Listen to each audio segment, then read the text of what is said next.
Lisa Martinez stared at the screen in front of her. The numbers made no sense. She rubbed her eyes and looked again. Still the same impossible readings. "Captain," she called across the bridge of Aurora 7, "you need to see this." Captain Jake. Sullivan walked over to her station. The space monitoring station orbited Neptune, far from Earth. It was quiet work most days. Lisa watched for signals from deep space. Jake made sure everything ran smoothly. "What is it, Martinez?" "Something big is coming. Really big." Lisa pointed at her screen. "Look at these readings. Multiple contacts, decelerating from near light speed." Jake leaned closer. He had been in space for 20 years. He had never seen anything like this. "How many?" "At least 200 ships, sir. Maybe more." Lisa's voice shook a little. "They're huge. Each one is bigger than our largest battleship. Get me Earth Command, now." While Lisa worked on the communication link, Jake called for Dr. Amanda Clark. She was the station's science officer. If anyone could figure out what they were seeing, it was her. Amanda arrived within minutes. She was a small woman with sharp eyes. She studied the data carefully. "These ships," she said slowly, "they're not using any technology we know. Look at this energy signature. It's like they're bending space around themselves." "Alien?" Jake asked. "Has to be. Nothing human could do this." The communication link to Earth crackled to life. "Aurora 7, this is Earth Command. We're reading your signal. What's your status?" "Earth." "Command, we have unknown vessels approaching the solar system. 200 plus contacts. Definitely not human origin." There was silence on the other end. "Then confirmed, Aurora 7. We're tracking them now. Stand by for orders." Lisa kept watching her instruments. "Captain, they're slowing down. Taking positions at the edge of the system." "Positions for what?" "I don't know, sir, but they're spreading out in a pattern. Like they're surrounding us." Amanda was running more scans. "Jake, these ships are old. Really old. The metal they're made from, the energy patterns. This technology is thousands of years ahead of ours. That's not possible. The readings don't lie. 3 hours passed. The alien ships held their positions. Then Lisa's communication board lit up. "Captain, incoming transmission. It's from them. Put it through." The bridge speakers crackled. Then a voice spoke. It was calm, clear, and spoke perfect English. "Greetings, primitive species of the planet you call Earth. We are the hegemony. We have been watching your species for some time." Jake looked at his crew. Amanda's face was pale. Lisa's hands shook as she recorded everything. The voice continued. "Your species has expanded beyond your home world without permission. This cannot be allowed. You have built colonies on other planets. You have sent ships to distant stars. This ends now. Who are you to tell us what we can do?" Jake whispered. As if hearing him, the voice answered. "We are the keepers of order in this galaxy. For 10,000 years, we have maintained peace. Young species like yours always think they can take whatever they want. You are wrong." The transmission paused. Then came the ultimatum. "You have 7 days. Remove all human presence from beyond your moon's orbit and in your colonies. Recall your ships. Return to your birth planet and stay there." "And if we refuse?" Jake asked, though he knew they couldn't hear him. "Refusal is not an option. We have given this same choice to 47 species before you. Some chose wisdom, others chose destruction. The choice is yours." The transmission ended. The bridge was silent. Lisa checked her readings again. "Captain, more ships are arriving. They're taking positions around all the outer planets." "How many?" "Now, over 500, and they're getting bigger." Earth Command came back online. "Aurora 7, new orders." Monitor and report. Do not engage. Repeat, do not engage under any circumstances. Understood, Earth Command? Amanda was still studying the alien ships. Jake, I'm reading something strange. These ships aren't just advanced. They're using technology that should be impossible. They're manipulating gravity itself. What does that mean? It means if they wanted to destroy us, we couldn't stop them. Our best weapons would be like throwing rocks at a tank. Lisa suddenly straightened up. Captain, one of our cargo ships is heading toward the alien formation. The captain isn't responding to hails. Jake grabbed his communicator. Cargo vessel Big Bear. This is Aurora 7. Change course immediately. You are approaching hostile forces. No response. They watched on the screen as the small cargo ship moved closer to the alien fleet.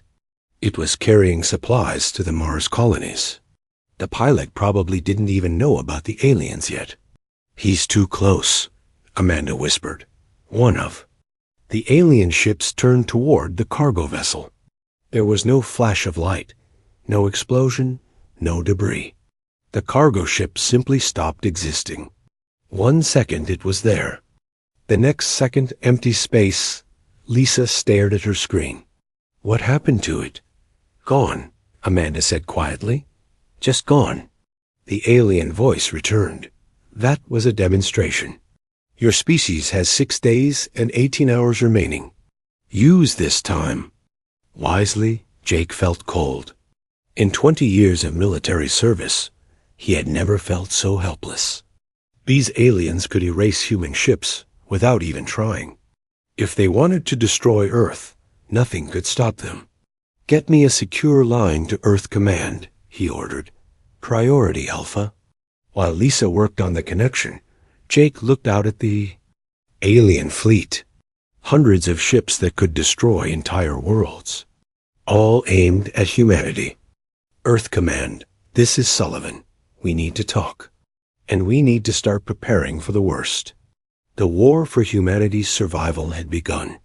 But it was a war unlike any other. How do you fight an enemy that can make your ships disappear? How do you negotiate with beings who have destroyed dozens of other species? Jake didn't know. But he knew one thing for certain. Humanity would not give up without a fight. They never had before.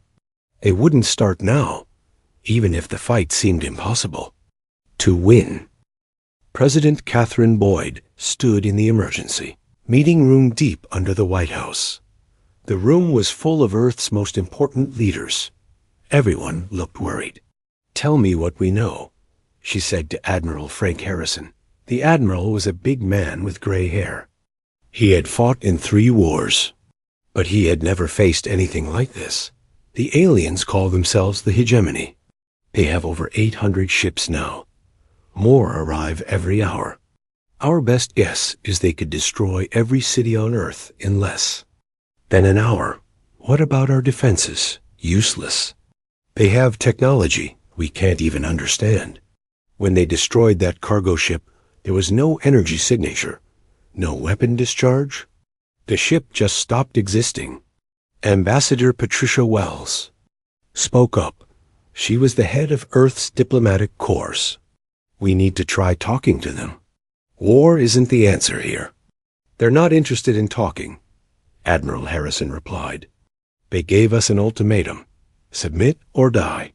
President Boyd turned to Dr. Amanda Clark, who had been brought to Earth from Aurora 7. What can you tell us about their technology? Amanda looked tired. She had been studying the alien ships for 2 days straight. Their ships are impossibly advanced. They use something called gravitational manipulation. They can bend space and time around their vessels. Our weapons would never even reach them. There has to be something we can do. Maybe. But first we need to understand what we're really facing. Amanda pulled up a holographic display. These aren't just random aliens. The Hegemony is old. Really old. They've been doing this for thousands of years. Doing what? Controlling the galaxy. They find young species like us. They give them the same choice. Submit or be destroyed. The room was quiet. Finally, President Boyd spoke. How many species have they done this to? Based on their communication patterns, at least 50. Maybe more. And what happened to those species? Amanda's face was grim. We don't know. But none of them are still expanding through space. None of them are still growing. They're either dead or they're slaves. Admiral Harrison slammed his fist on the table. Then we fight. Even if we can't win, we fight. With what? Patricia Wells asked. They can destroy our entire fleet without breaking a sweat. Then we evacuate. Get as many people off Earth as possible. President Boyd shook her head. Where would we go? They control the whole galaxy. There's nowhere to run. Meanwhile, on Mars, Ryan Clark was dealing with his own crisis. He was the administrator of New Angeles, the largest city on Mars. 2 million people lived there. Now he had to figure out how to move them all. The transport ships can't handle this many people, his assistant told him. We'd need 50 times more ships to evacuate everyone. Ryan looked out the window at the red landscape. His family had been among the first settlers on Mars. His children had been born here. Now they had to leave everything behind. Start with the children and elderly, he ordered. Medical personnel stay until the end. We save as many as we can. Similar scenes played out across the solar system. On Europa, the ice mining stations went dark. On Titan, the research bases began emergency shutdown procedures. The asteroid belt mining ships started the long journey back to Earth. But not everyone was giving up. Deep under the surface of the moon, Dr. Kevin Murphy worked in a secret facility. Most people didn't know it existed. Even fewer knew what he was working on. The project was called Dead Man's Switch. It had been started 20 years ago, when Earth's leaders first realized they might someday face an enemy they couldn't defeat. Kevin was a small man with wild hair. He had spent his whole life studying quantum physics. Now his research might be humanity's only hope. How much longer? Asked Colonel Steve Parker. He was the military liaison for the project. 2 more days, maybe 3. Kevin didn't look up. From his work, the quantum field generators are almost ready. And you're sure this will work? I'm sure it will do something. Whether it will work the way we want, that's another question. The Dead Man's Switch wasn't a weapon. It was something much more dangerous. It was a message. If Earth fell, if humanity was destroyed, the switch would activate. It would send a signal across the galaxy, not just to nearby stars, but to every corner of the universe. The signal would carry everything humanity had learned about the hegemony, their weaknesses, their locations, their methods. Think of it as revenge, Kevin explained to Colonel Parker.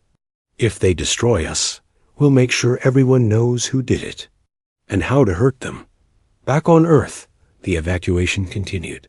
But it was hopeless. There were 10 billion people on Earth.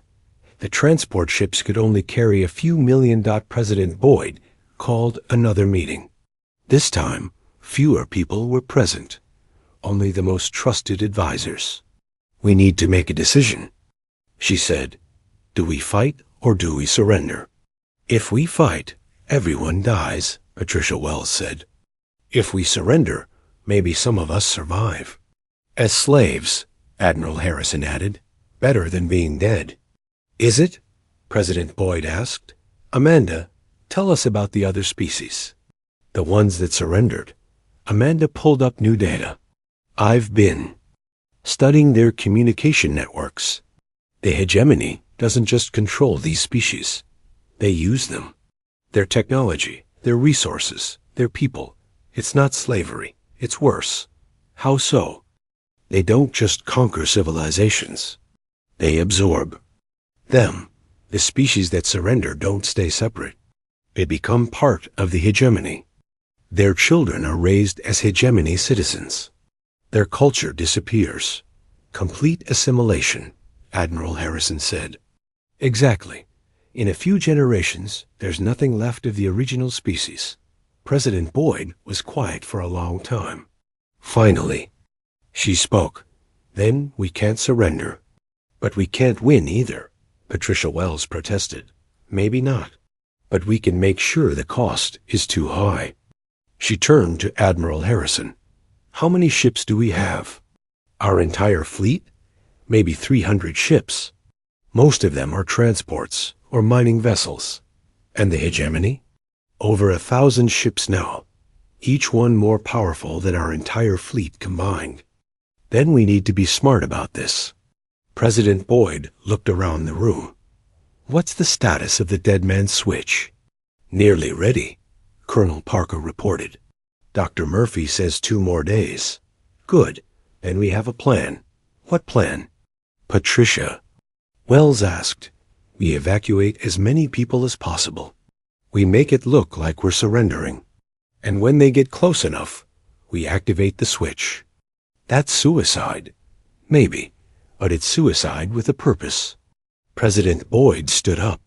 If we're going to die, we're going to die making sure the whole universe knows what the hegemony really is. Admiral Harrison smiled grimly. I like it. I don't. Patricia Wells said, there has to be another way. If there is, we haven't found it. President Boyd looked at each person in the room. We have 4 days left. 4 days to save as many people as possible. 4 days to prepare our final message. What message? That humanity doesn't kneel. That we'd rather die fighting than live as slaves. And that if anyone destroys us, the whole universe will know about it. Outside, the alien ships continued to arrive. The hegemony was preparing for another easy conquest. They had done this many times before. A few demonstrations of power, followed by surrender and absorption. They had no idea that humanity was different. That humans would rather burn everything down than give up their freedom. The countdown had begun. 4 days to save a species. 4 days to prepare for the ultimate sacrifice. 4 days to show the galaxy that some things were worth dying for. The evacuation ships left Earth in long lines. From space, they looked like ants leaving a burning hill. The hegemony watched, but did not interfere. They had seen this before. Species always tried to save some of their people before surrendering. Lisa. Martinez watched from Aurora 7 as human ships retreated from the outer planets. Mars was almost empty now. The asteroid mining stations were shut down. Even the research bases on Jupiter's moons were being abandoned. It looks like we're giving up, she said to Captain Sullivan. That's the point, Jake replied. We want them to think we're beaten. But Lisa could see the sadness in his eyes. Even if this was all part of a plan, watching humanity retreat was painful. 50 years of expansion, gone in less than a week. Dr. Amanda Clark was still studying the alien ships. She had discovered something new. Jake, look at this. Their communication system uses quantum entanglement. What does that mean? They can talk to ships anywhere in the galaxy instantly. No delay. But there's something else. Amanda pointed to her screen. The system is connected to everything. Every ship, every base, every planet they control. So if we could access their network, we could learn everything about them, where they come from, how many species they've conquered, what their weaknesses are. Jake's eyes lit up. Can you do it? Maybe, but I'd need help from Earth. On the moon, Dr. Kevin Murphy was putting the finishing touches on the Dead Man's Switch. The device looked simple. Just a room full of quantum computers and energy generators. But it was the most complex thing humanity had ever built. Colonel Steve Parker watched him work. Explain it to me again. In simple terms, Kevin wiped sweat from his forehead. The hegemony uses quantum entanglement for their communications. It's faster than light, instant across any distance. But there's a weakness, which is, if you know the right frequency, you can hijack their entire network, turn it into a giant broadcast system. And broadcast what? Everything. Kevin's eyes were bright with excitement and fear. The location of every hegemony base, every conquered world, every ship, technical specifications, battle plans, everything they don't want the universe to know. Parker understood. You're going to turn their own network against them. Exactly. But it gets better. The quantum entanglement doesn't just work in our galaxy. It can reach other galaxies too. Potentially every galaxy in the universe. My God. If we activate this, every advanced civilization in the universe will know about the hegemony. They'll know what they've done. They'll know where to find them. Parker was quiet for a moment. And they'll know that Earth died fighting them. Yes. Meanwhile, the real evacuation was happening in secret. Not the public evacuation that the hegemony could see. The other one, hidden in the asteroid belt, human ships were loading special cargo. Not people, equipment, the most advanced technology Earth had ever developed. Quantum computers, genetic databases, cultural archives, everything needed to rebuild human civilization somewhere else. Ryan Clark had volunteered to lead one of these secret missions. His ship, disguised as a mining vessel, carried the genetic material of 10,000 species of Earth animals and plants. If humanity survived somewhere else, Earth's life would survive too. This feels wrong, his co-pilot said. Abandoning Earth. We're not abandoning anything, Ryan replied. We're planting seeds. If the worst happens, part of us will survive. Secret ships scattered in different directions. Some headed for nearby star systems. Others aimed for distant galaxies. They carried no weapons, no military equipment. Just knowledge and life. Back on Earth, President Boyd was preparing for the final act. In 2 days, the deadline would arrive. The hegemony would expect humanity's complete surrender. Instead, they would get something else entirely. Status report. She asked Admiral Harrison. 70% of Earth's population has been evacuated to underground shelters. The surface cities are mostly empty. Our remaining fleet is hidden behind the moon. And the dead man switch? Ready, Dr. Murphy says. We can activate it any time. Good. What about Amanda Clark's project? She's managed to tap into the hegemony communication network. The information she's getting. Admiral Harrison shook his head. It's worse than we thought. How much worse? They've destroyed over 200 species. Complete extinction. Not slavery, not assimilation. Total annihilation.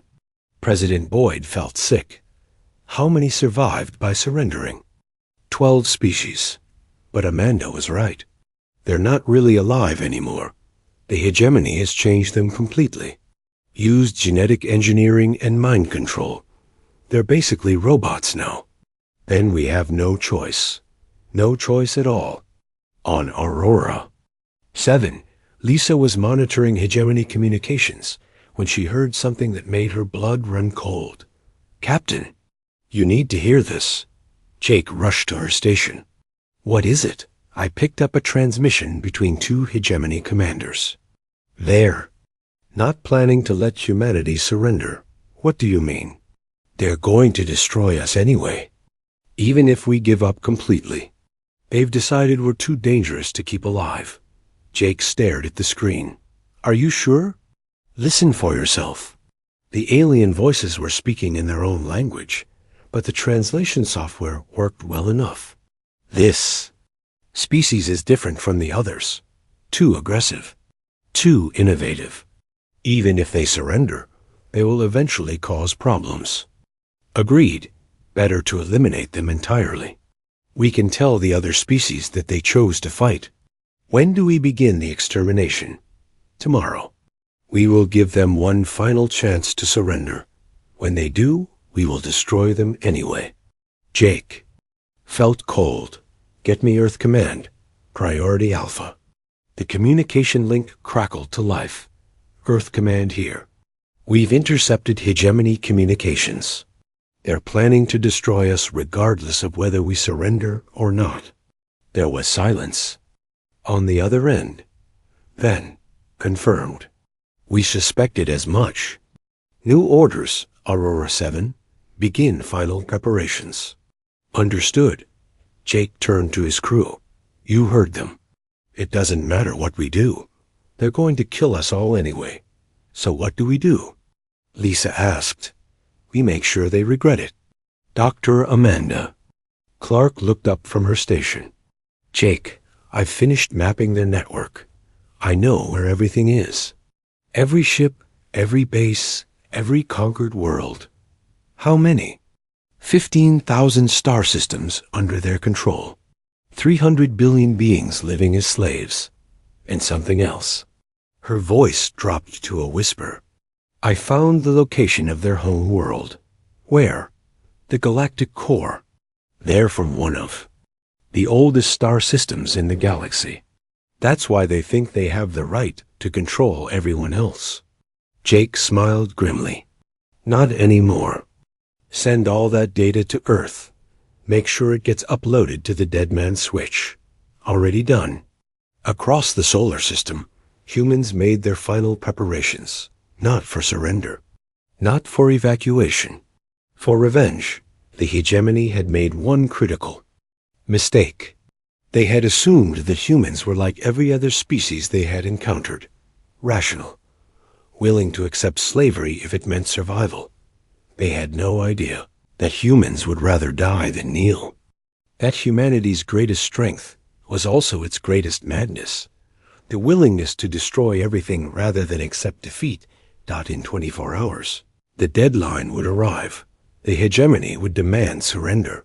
And humanity would give them an answer they would never forget. An answer that would echo across the universe for all time. The answer would be simple. No. And then the real war would begin. Commander Beth Lewis crept through the dark corridors of the abandoned mining station on Ceres. Her team moved like shadows, avoiding the hegemony patrol ships that swept through the asteroid belt. Movement ahead, whispered Sergeant Danny Cole. Her second-in-command, Beth held up her hand. The team froze. Through the station's damaged walls, they could see a hegemony ship hovering nearby. It was smaller than the massive vessels at the edge of the system, but still deadly. Reconnaissance only, she reminded her team. We need to know what we're dealing with. They had been sent from the secret lunar base to gather intelligence. Earth needed to know everything about the enemy before the final battle began. The hegemony. Ship moved away. Beth's team entered the mining station. The place was a mess. Equipment scattered everywhere. Signs of hasty evacuation. Over here, called Private Lisa Park. I found something. They gathered around her. She was kneeling next to a strange device attached to the station's main computer. It's hegemony technology, Beth said. Some kind of monitoring system. Can we access it? Danny asked. Maybe. Lisa, you're our tech expert. What do you think? Lisa Park studied the device carefully. She was young, barely 20, but she was the best computer specialist in the unit. I can try to hack into it. But if I mess up, they'll know we're... Here, do it. Lisa worked for 20 minutes. Finally, the device's screen lit up. Strange symbols appeared, then translated into English. I'm in, she said, and you're not going to like what I found. The data was horrifying. The device contained records of other species the hegemony had processed. Videos, reports, detailed. Records of destruction. Look at this, Lisa said, pointing to one file. The Kalari. They were a peaceful species. They surrendered immediately when the hegemony arrived. What happened to them? The hegemony studied them for 6 months. Learned everything about their biology, their culture, their technology. Then they killed them all. Why? According to this report, they were unsuitable for integration, too independent, too curious about the universe. Beth felt sick. Show me another one, the Vorth Empire. They had thousands of star systems, more advanced than us. They fought for 10 years. And complete extinction. But that's not the worst part. Lisa's voice shook. The hegemony didn't just kill them. They turned their planets into factories. They're using Vorth technology to build more ships. Danny leaned closer. You mean they're using the dead species? Own inventions against other species? Exactly. And there's more. Lisa opened another file. Some of the ships in the hegemony fleet aren't crewed by the original hegemony species. They're crewed by the minds of conquered beings. What do you mean? Digital slavery? They upload the consciousness of important individuals from conquered species. Force them to serve as ship officers and technical specialists. Beth stared at the screen in horror. They're using the souls of dead civilizations as slaves. It gets worse. I found records of Earth. They've been watching us for 50 years. They know everything about us. Our military capabilities, our population, our technology. Then, why the ultimatum? Why not just attack? Lisa scrolled through more files. Because they want to study us first. Humans are different from other species they've encountered. More ... unpredictable. How so? Look at this analysis report. It says humans are the first species they found that actually becomes more dangerous when cornered. Most species become more submissive when faced with overwhelming force. Humans do the opposite. Beth smiled grimly. They got that right, but they still think they can control us. They believe that once they demonstrate their power, we'll surrender like everyone else. They're wrong, I know. But Beth, there's something else, something really bad. What? The hegemony isn't the original conqueror species. They were conquered too, thousands of years ago. They've become part of something bigger. What's bigger than the hegemony? I don't know. The files are encrypted too heavily. But whatever it is, it spans multiple galaxies. The hegemony is just one small part of it. Beth felt a chill run down her spine. We need to get this information. Back to Earth, now. But as they prepared to leave, alarms began blaring throughout the station. Red lights flashed. The hegemony ship was returning. They know we're here, Danny said. How? The monitoring device. It must have sent an alert when Lisa accessed it. Through the station's windows, they could see the hegemony ship approaching. It was moving slowly, scanning the station. There, Lisa pointed to an escape pod. We can use that? They ran for the pod. Behind them, they could hear something cutting. Through the station's hull. The hegemony was boarding. The escape pod launched just as alien figures entered the mining station. Beth got a good look at them through the pod's rear camera. They weren't what she expected. The beings were humanoid, but wrong somehow. Their movements were too precise, too mechanical. Their eyes glowed with artificial light. Those aren't aliens. She whispered. What are they? Danny asked. I think they're humans. Or they used to be. Lisa checked the pod's sensors. Their biological signatures are mixed. Part organic, part machine. Cyborgs? More than that. I think they're what's left of conquered species. The hegemony doesn't just kill civilizations. They turn them into soldiers. The implications were terrifying. Every species the hegemony conquered became part of their army. The beings hunting them might once have been peaceful farmers or scientists from distant worlds. How many species have they conquered? Danny asked.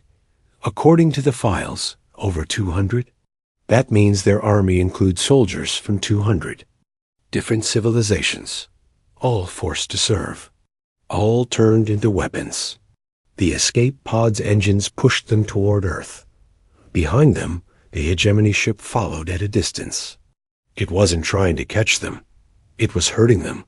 They want use to go back to Earth, Beth realized. They want to follow us. Why? To find our hidden bases. Our real military installations.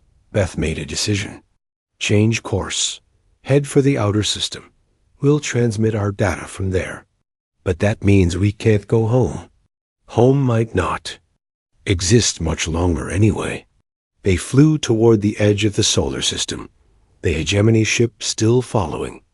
When they were far enough from Earth, Beth activated the communication system. Earth Command, this is Alpha Team. We have critical intelligence. The hegemony is not what we thought. Go ahead, Alpha Team. They're part of something bigger.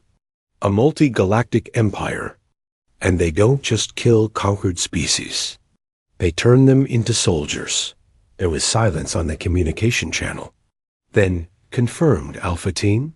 We've received similar reports from other reconnaissance missions. What are our orders? Return. To base if possible. If not, find somewhere to hide. The final phase begins in 6 hours.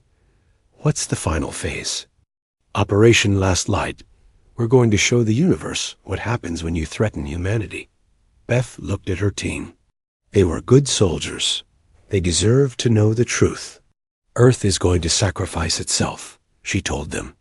When the hegemony gets close enough, we're going to activate something that will expose them to every civilization in the universe. A weapon? Lisa asked. Better than a weapon. Information. The locations of every hegemony base, every conquered world, every weakness they have. And us? We probably won't survive. But humanity will be remembered. And the hegemony will face enemies they never knew existed. The escape pod drifted in the darkness between stars. Behind them, Earth prepared for its final battle. Ahead of them, the vast universe waited to learn the truth about the hegemony. In 6 hours. Everything would change. In 6 hours. Earth would send its last transmission. The 7 days were over. President Catherine Boyd stood in the underground command center beneath Washington. Around her, the last defenders of Earth prepared for the end. The room was quiet except for the soft hum of computers and the distant rumble of hegemony ships approaching the planet. Status report, she said. Admiral Frank Harrison looked up from his console. All civilian shelters are sealed. The dead man's switch is online. Our remaining fleet is in position behind Earth. How many ships? 47. Everything else was destroyed or evacuated. Catherine nodded. 47 ships against over 1,000. It wasn't a battle. It was a statement.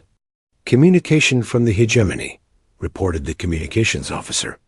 Put it through. The alien voice filled the command center. Cold, emotionless, final. Species of Earth, your time is complete. Prepare for final surrender. Land all military vessels. Shut down all defensive systems. Prepare for processing. Catherine picked up the microphone. For a moment, she thought about all the presidents who had come before her, all the decisions they had made, all the wars they had fought. None of them had ever faced anything like this. This is President Catherine Boyd of Earth. We have a response to your ultimatum. Speak. No. Silence. Explain your response. Catherine looked around the command center. Every face was watching her. These were the last moments of human independence. She wanted to make them count. We know what you really are. We know about the species you've destroyed. We know about the civilizations you've enslaved. We know about the empire you serve. This changes nothing. It changes everything. You gave us a choice. Submit or die. We choose a third option. There is no third option. There is for humans. We choose to take you with us. Dr. Kevin Murphy's voice came over the intercom from the lunar base.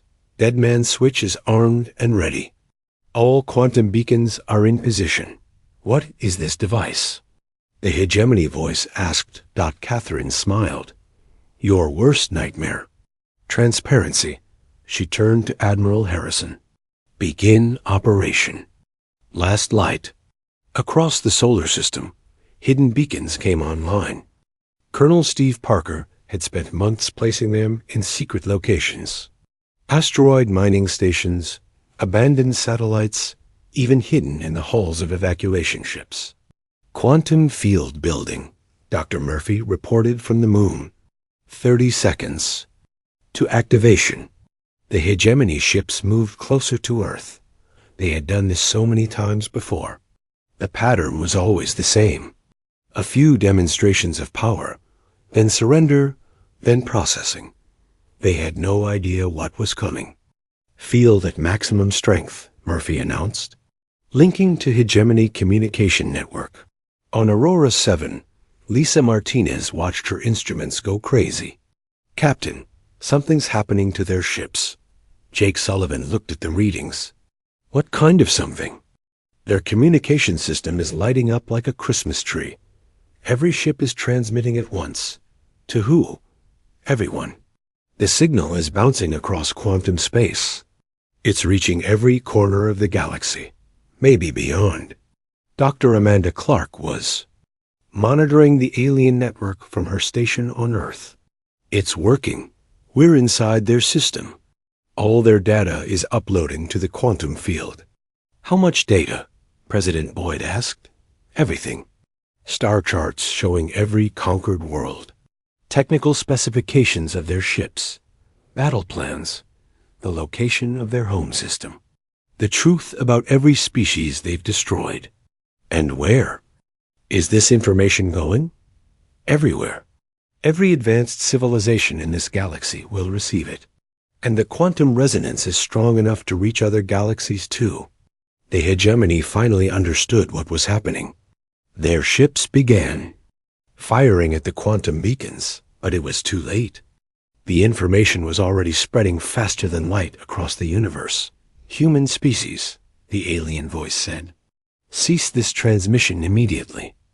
We can't, Catherine replied. And we wouldn't if we could. You do not understand what you are doing. There are forces in the universe that must not learn of our existence. Too late. They're learning right now. On the moon, Dr. Murphy watched the quantum field expand. The energy readings were incredible. President Boyd, we're getting responses. Multiple civilizations are receiving our transmission. What kind of responses? Acknowledgement signals? And something else. I'm reading massive fleet movements in distant star systems. Hundreds of civilizations are mobilizing. Catherine felt a moment of satisfaction. Humanity might die today, but they would not die alone. And the hegemony would face enemies they never knew existed. Begin final broadcast, she ordered. The transmission that followed went out on every frequency, through every network, to every corner of the universe. It was simple but powerful.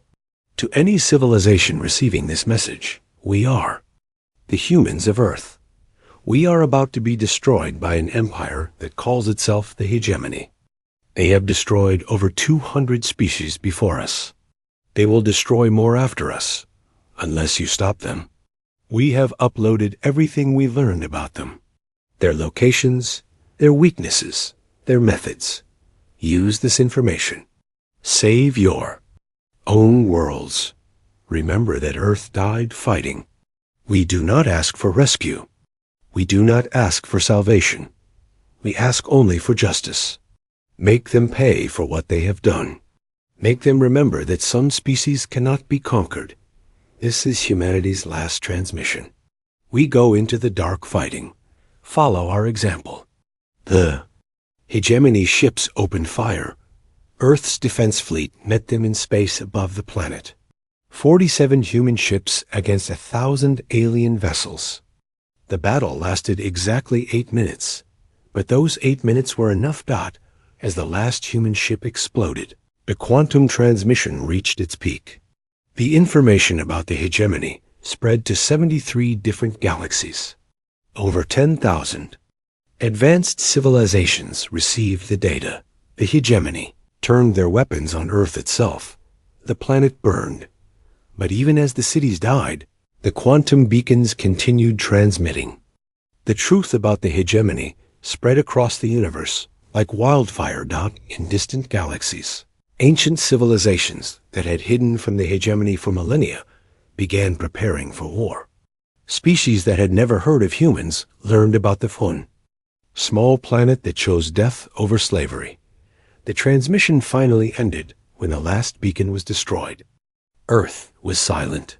The solar system was empty except for alien ships. But the damage was done. Commander Beth Lewis received the final transmission in her escape pod near Fod, Pluto. She and her team were among the few humans still alive. Is it over? Danny asked. For Earth, yes. For the hegemony, it's just beginning. Lisa Park was monitoring communication frequencies from across the galaxy. Beth, you need to hear this. I'm picking up messages from hundreds of star systems. What kind of messages? War declarations, fleet movements. Entire civilizations are mobilizing against the hegemony. Because of what we did? Because of what? Earth told them. The information we broadcast. It's changing everything. Beth looked back toward Earth's location. The planet was gone. Nothing but debris now. But somehow it felt like victory. Danny set course for the nearest human colony. Which one? Anyone. We need to tell them what happened here. We need to make sure they remember. Remember what? That Earth didn't surrender, that humanity chose to fight, and that we made sure the whole universe knows what the hegemony really is. The escape pod's engines fired, carrying the last witnesses. Away from humanity's birth world behind them, the hegemony ships prepared to leave the dead system. They had another conquest to plan, another species to destroy. They had no idea that their own destruction was already in motion. Across the galaxy, fleets were gathering. Ancient enemies were forming alliances. The peaceful species that had hidden for millennia were building weapons.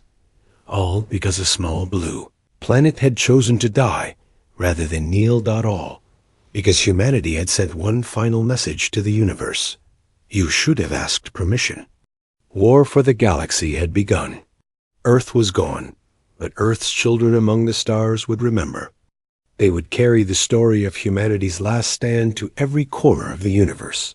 And someday, when the hegemony finally fell, the survivors would know that it all started with a species that refused to surrender. Species that chose to burn rather than bow. A species called human.